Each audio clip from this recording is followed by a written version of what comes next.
Hello दोस्तों, स्वागत है आपका अपने यूट्यूब चैनल में। आज मैं आप लोगों के लिए बहुत ही अच्छी वैकेंसी लाया हुआ हूँ जो कि एयरपोर्ट्स अथॉरिटी ऑफ इंडिया की तरफ से निकली हुई है।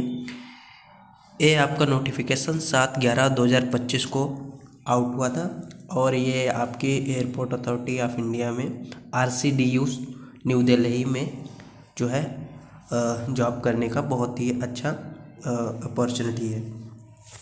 ठीक है, इसके लिए आपकी क्वालिफ़िकेशन आपके पास डिप्लोमा होना चाहिए या आप के पास BTech आप ग्रेजुएट होने चाहिए। ठीक है, तो आगे बढ़ते हैं, हम देखते हैं कि इसकी क्या क्या स्टाइपेंड है आपका, क्या रोल रहेगा आपका, क्या पोजीशन रहेगी आपकी, तो वो सब देखते हैं आगे। ठीक है, सबसे पहले हम बात कर लेते हैं क्वालिफ़िकेशन एंड पोजीशंस की। ठीक है, और कितना हमें मंथली स्टाइपेंड मिलेगा और क्या पोजीशन रहेगी हमारी, सब देखते हैं। ठीक है, सबसे पहले इसमें देखिएगा, यहाँ पे आप लोग देख सकते हैं field specification, specialisation and discipline, number of seats, duration of training, monthly stipend, locations या airports of apprenticeship training at northern region airports. ठीक है, सबसे पहले हम सीट्स की बात कर लेते हैं कि कितनी वैकेंसी है। देखिए, अगर आपने BTech कर रखा है मैकेनिकल या ऑटोमोबाइल से तो आपकी इसमें एक वैकेंसी है। आपका ड्यूरेशन ऑफ ट्रेनिंग 1 ईयर रहेगा। ठीक है, आपका बात कर लेते हैं अगर हम मंथली स्टाइपेंड की, तो आपको 10,500 जो है airport authority of India share देगी और 4500 आपको गवर्नमेंट देगी। ठीक है, गवर्नमेंट आपको 4500 रुपये देगी और 10,500 आपको एयरपोर्ट अथॉरिटी ऑफ इंडिया देगी। टोटल आपका 15,000 स्टाइपेंड मिलेगा। ठीक है, और आपकी लोकेशन रहेगी आपकी, यहाँ पे देखिएगा, लोकेशन आपकी रहेगी सफदरजंग, ठीक है, एयरपोर्ट पे। ठीक है, जो कि न्यू दिल्ली में है। आगे बढ़ते हैं,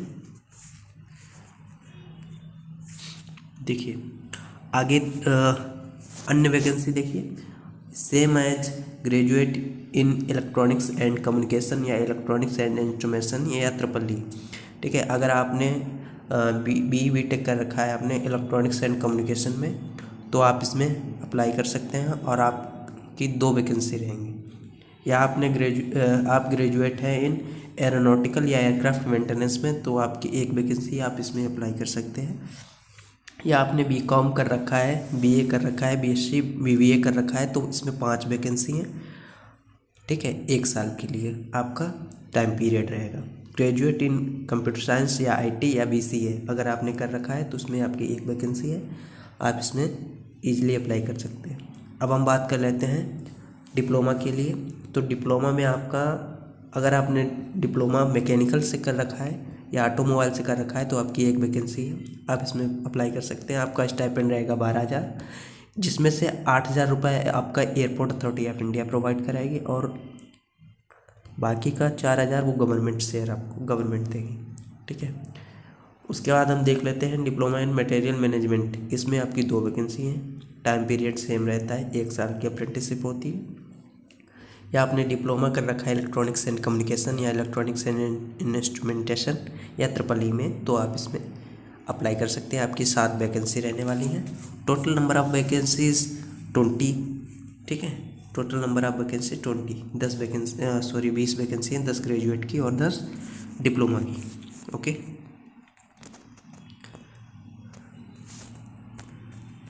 अब हम बात कर लेते हैं एजुकेशन क्वालिफिकेशन में जो कैसे आपने कर रखा चाहिए। तो इसमें हम देखते हैं कि candidates possess full time the regular 4 years degree in engineering और regular 3 years diploma in mention stream.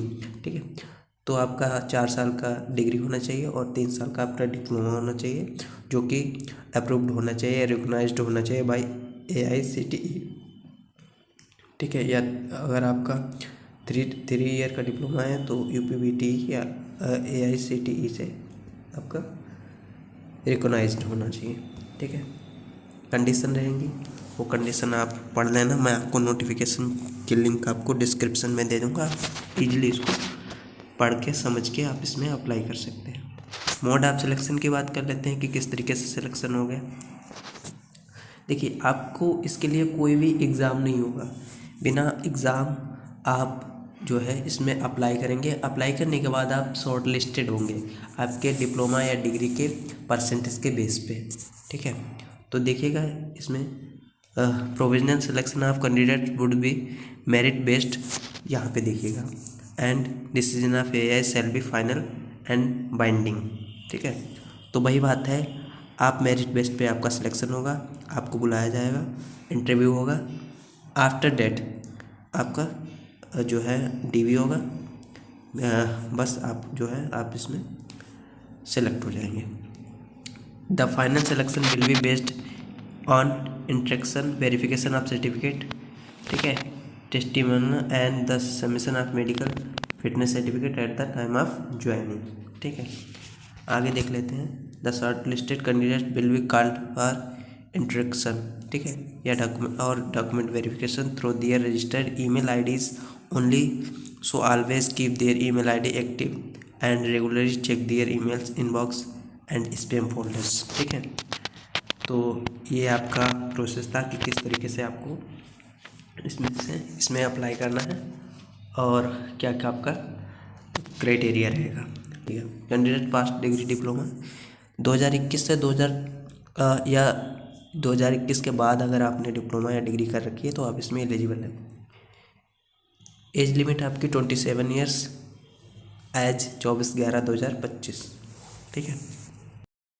अब हम बात कर लेते हैं आप इसमें किस तरीके से अप्लाई करेंगे, अप्लाई करने का क्या प्रोसेस रहता है। तो अप्लाई करने के लिए आपको सबसे पहले नेट्स पे आपको रजिस्ट्रेशन करना होगा। Nets national apprenticeship training scheme एक पोर्टल होता है उस गवर्नमेंट का, उस पर आप सबसे पहले अप्लाई करेंगे।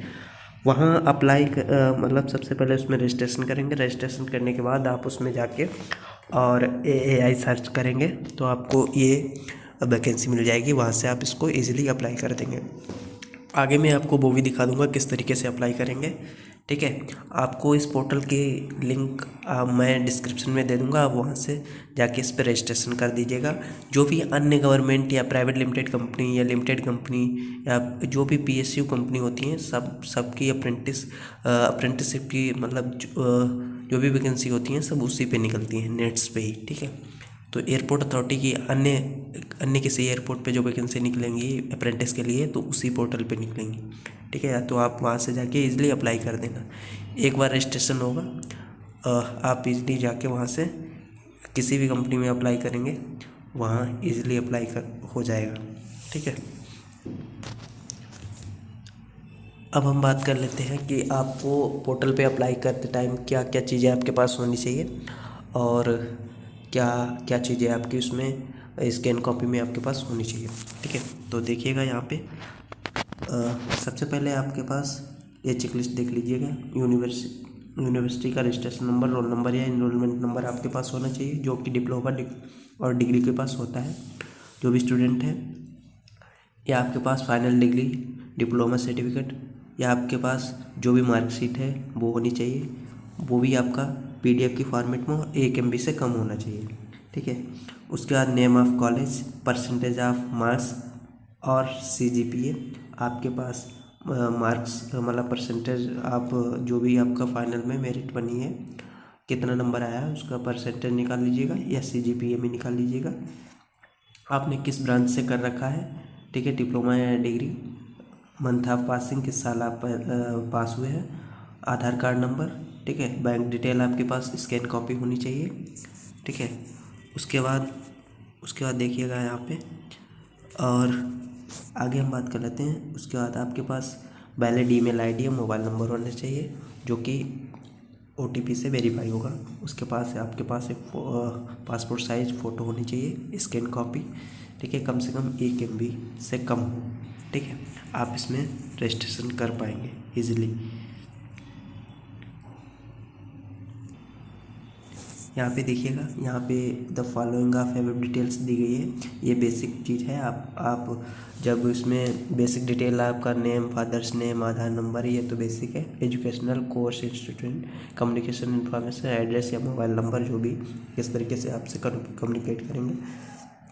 Training preference, preferred field, location of preference, आप कहाँ के लिए अप्लाई कर रहे हैं, ठीक है, आप कहाँ चाहते हैं, किस जगह पे मतलब जाना चाहते हैं, आपको वो ट्रेनिंग प्रेफरेंस भी मिलेगा। बैंक डिटेल आपको डालनी है इसमें, ठीक है। तो आशा करता हूँ आज का वीडियो अच्छा लगा होगा। अगर वीडियो अच्छा लगा हो तो वीडियो को लाइक कीजिए और ऐसे और वीडियो के लिए चैनल को सब्सक्राइब कीजिए। धन्यवाद।